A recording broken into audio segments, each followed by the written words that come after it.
English learners. Welcome back to another great podcast here at English Pod. My name is Marco. And I'm Erica. And today we're going to be bringing you bad news.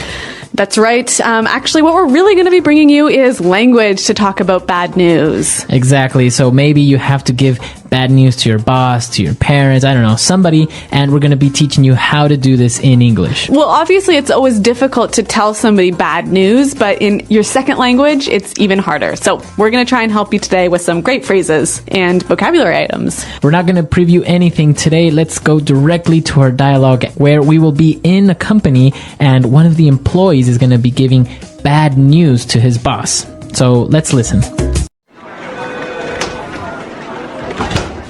Now that we've been over the gory details of our disastrous first quarter, Ed, give us some good news. How are things looking for us in terms of sales this month?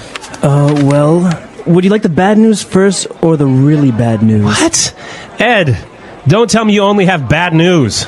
Well, sir, our sales have dropped. No, plunged. 50% in the past month alone. We are currently overstocked and overstaffed, and our profits are falling fast. The market is in recession, and we have no way of moving our inventory or getting rid of our staff. If we consider redundancies, it would cost us a fortune because of the new regulations governing compensation packages. It's a real mess. For crying out loud, how fast are we losing money? How can I put this?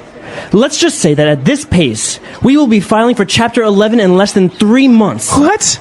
Jeez, how could this have happened? So what's the bad news? Oh, that's the really bad news. Our suppliers suffered QC problems, and well, half of our production is faulty. We're going to have to recall all items sold in the last quarter, and the worst part, we're going to have to shoulder this cost. Are you joking?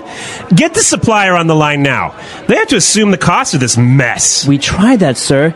The factory has gone under, and the owner apparently has fled the country. Oh, we're doomed. There is some really good news, though. Really? What? I got offered a new job.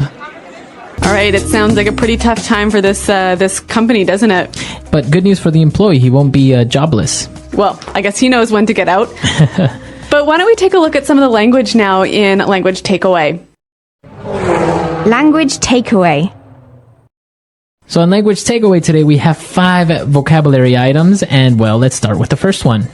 All right, so the boss, he's talking about the gory details of our disastrous first quarter. So let's look at the phrase gory details. All right, so gory details. Gory details. This sounds kind of strange. Gory details. It seems very scary. Well, the word gory comes from gore, like blood and guts, right? Exactly. That's why it sounds a little bit scary to me. Yep. So gory details mean all the little details of a negative or shocking or bad situation. Okay. So the gory details of the meeting, so all the nasty and negative stuff. Or the gory detail, or you could say the newspaper reported all the gory details of the murder. Okay.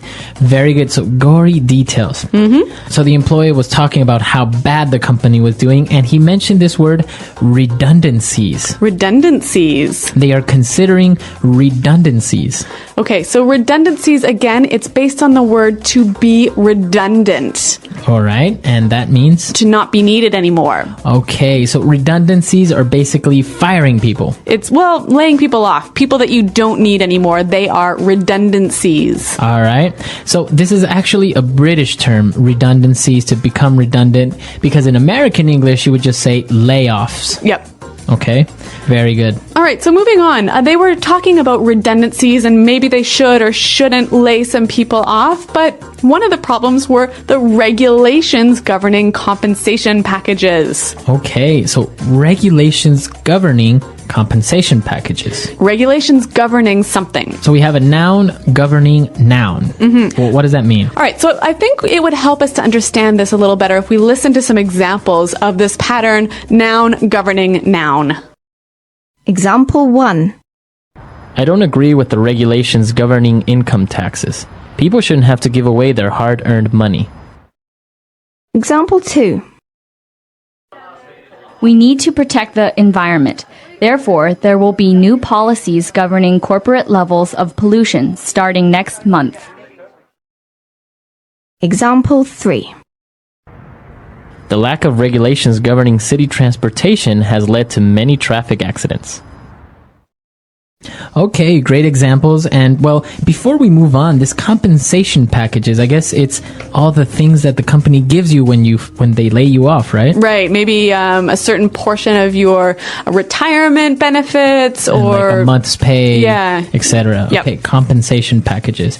All right, so moving on to our next item on language takeaway, we have to shoulder the cost. to shoulder the cost. All right, so if I shoulder something, You have to carry it. I carry it. Yeah. That's a good one. So basically, it's the same as the shoulder, your body. Yep. So you carry this cost or you carry this responsibility. Yep. So you might also hear shoulder the burden. To shoulder the burden. Yeah. So it just means to carry the responsibility. Okay, to share it. Yep. All right, interesting. And we have one more word on language takeaway. And the factory has gone under. To go under. All right, to go under. When something goes under, a company goes under, it goes bankrupt. It goes bankrupt. So it's not working anymore. That's right. All right, so to go under. Great vocabulary items here on Language Takeaway today. It's time for us to move on to the next segment of our show where we're going to look at some phrases. So let's start now with Fluency Builder. Fluency Builder. All right, so we've got some phrases that you can use when somebody's going to tell you some bad news, but also some phrases you can use to deliver bad news. All right, so let's start with our first phrase. So the boss is getting ready to prepare for this bad news, and he says, "Lay it on me. He's like, okay, lay it on me. Lay it on me." So if I say this, lay it on me, I'm just saying, tell me. Exactly. So give me the bad news. Mm-hmm. All right, so lay it on me. Very informal, though. Yeah, you're right. It is kind of informal. But our next phrase, the boss is hearing about all this bad news, and he says, "For crying out loud." For crying out loud. For crying out loud. All right, so this is a very common phrase of frustration. Yep. Right? So why don't we listen to some examples to kind of understand how we use this phrase? Example 1. For crying out loud, when I tell you to have the report done by Wednesday, that means I expect it to be on my desk by the end of the day. Example 2. We've got to figure out a new marketing strategy for crying out loud. Example 3. For crying out loud, you just got your driving license and you already got in an accident? So it kind of reminds me of "oh my god." So you're frustrated. You're just saying this phrase as "oh my god" or something like this. Yeah. It's like, "Oh, this is so annoying." Exactly. For crying out loud. Yep. All right. Moving on to our third phrase. How can I put this? How can I put this? So the boss asked him a direct question and he said, well, how can I put this? So we use this phrase when we want to say something maybe a little bit more indirectly. Right, so you're looking for words of how you can make it softer or more polite. Maybe Yep. the truth or what you're about to say is a little bit strong, so you want to soften it up a bit. Yeah. Okay, so you say, how can I put this? But then you have to complement it with, let's just say that. Let's just say that. Let's just say that. So how do we use this phrase? So, for example, somebody asks me, well, what do you mean? Why can't you come on vacation with us? And I would say, how can I put this? Let's just say that in 9 months you will hear the pitter-patter of little feet. Okay, so your girlfriend's pregnant. Exactly. So you're not saying my girlfriend is pregnant. You're giving like a metaphor. A metaphor of Yeah. what's going on, but you don't want to say it directly. Yeah. Right? Another example, I might say, let's just say that Michael isn't doing a great job. All right. So maybe there are very strong reasons, or he's doing very, very poorly. Right, but I'm just sort of not saying it exactly directly that he's doing bad. Okay, very good. So it's a phrase that you can actually use a lot, and to be a little bit more polite or a little bit more indirect when you're giving somebody some bad news. Exactly. Two nice sort of complimenting phrases for delivering bad news, and why don't we hear them one more time in the dialogue? Now that we've been over the gory details of our disastrous first quarter, Ed, give us some good news. How are things looking for us in terms of sales this month?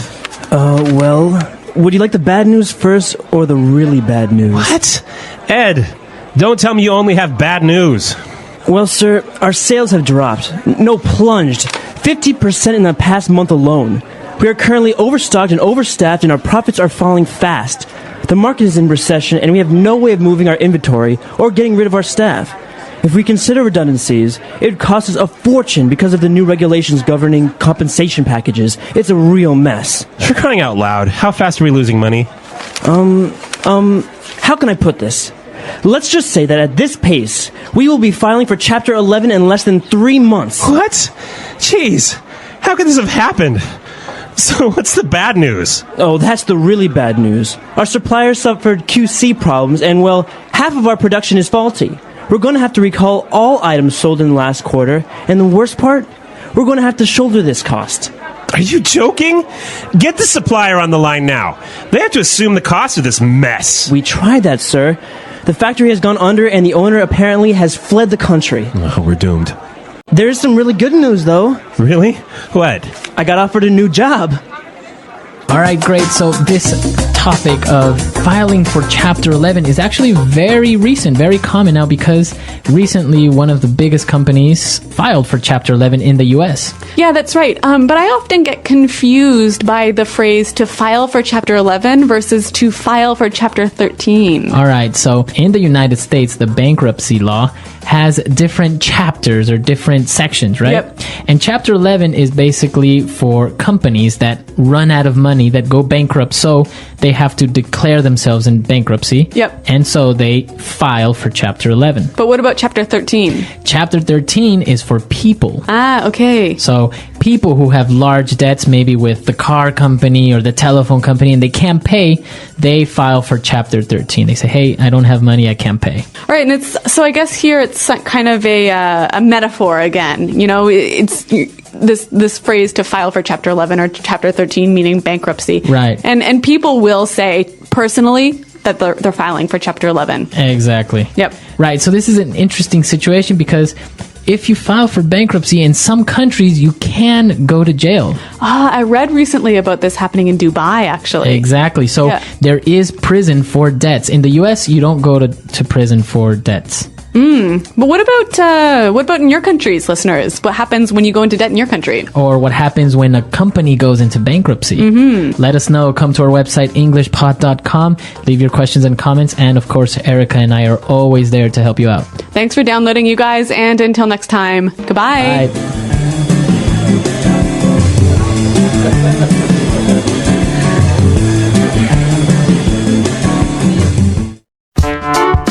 The English Pod Audio Review.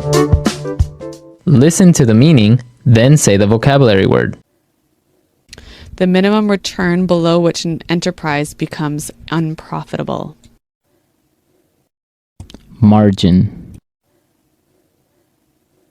The entire amount of income before any deductions are made. Revenue.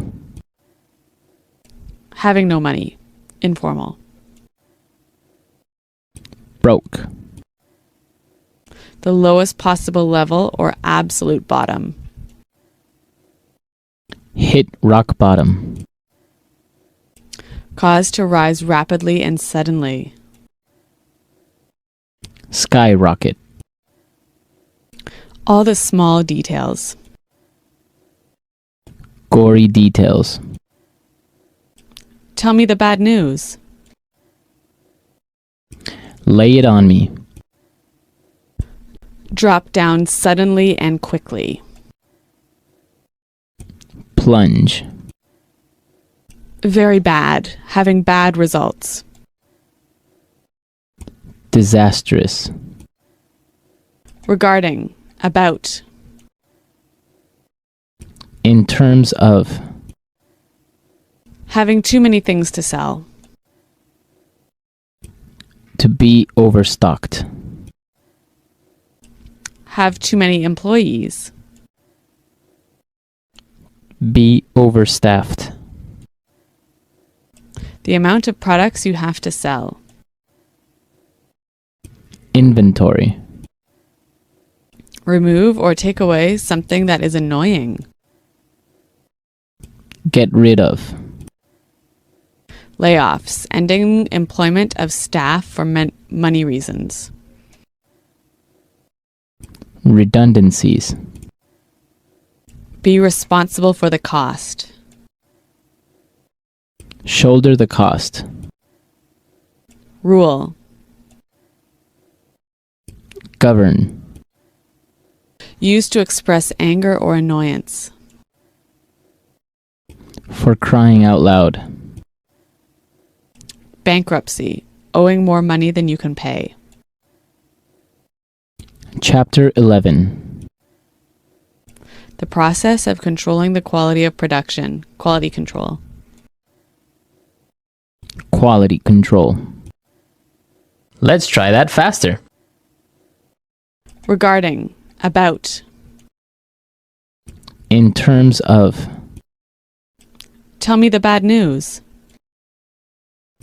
Lay it on me. Having too many things to sell. To be overstocked. Used to express anger or annoyance. For crying out loud. Rule.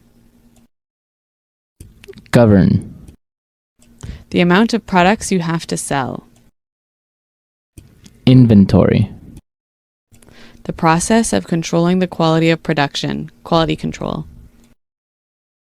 Quality control. The entire amount of income before any deductions are made. Revenue. All the small details. Gory details. Layoffs. Ending employment of staff for money reasons. Redundancies. Remove or take away something that is annoying. Get rid of. Cause to rise rapidly and suddenly. Skyrocket. Very bad. Having bad results.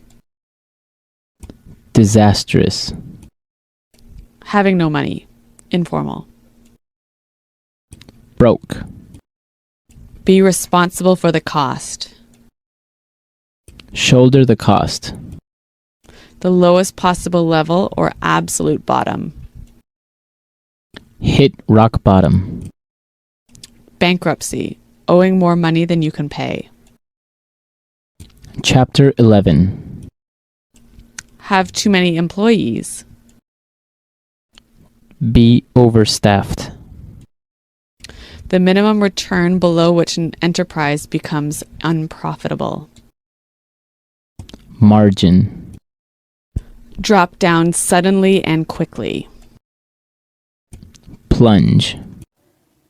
Now say the word and hear it in a sentence. Gory details.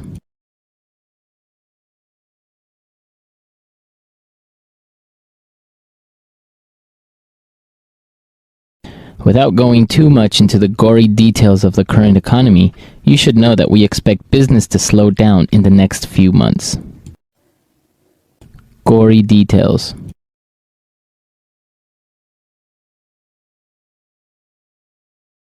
Spare me the gory details. How are we going to survive this financial crisis? Gory details.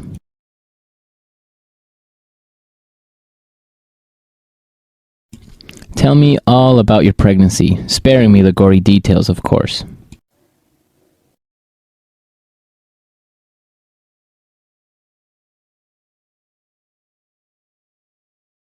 We need to protect the environment. Therefore, there will be new policies governing corporate levels of pollution starting next month.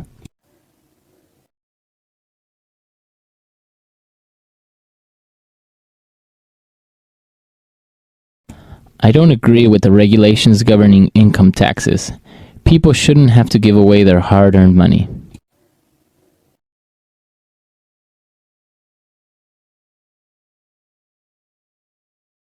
The lack of regulations governing city transportation has led to many traffic accidents.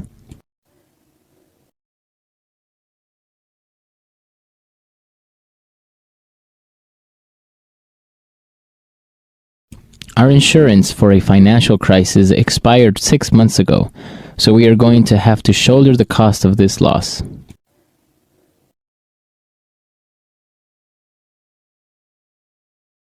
We are going to have to shoulder the majority of the costs for this project. Many of our investors pulled out.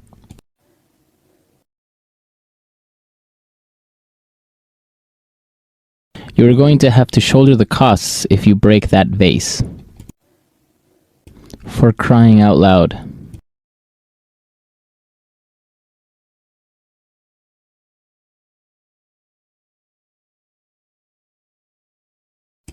For crying out loud. When I tell you to have the report done by Wednesday, that means I expect it to be on my desk by the end of the day. For crying out loud.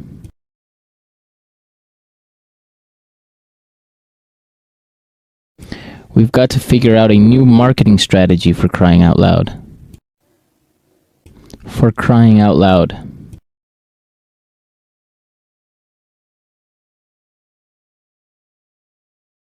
For crying out loud. You just got your driving license and you already got in an accident?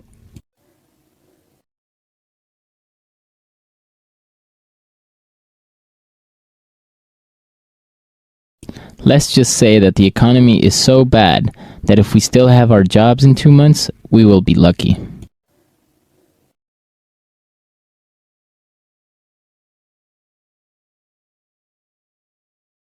Let's just say that if we don't come up with an exciting marketing strategy soon, we might go bankrupt.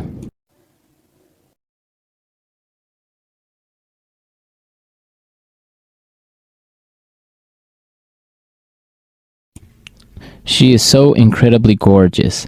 Let's just say that when she walks by, people turn their heads to watch her pass.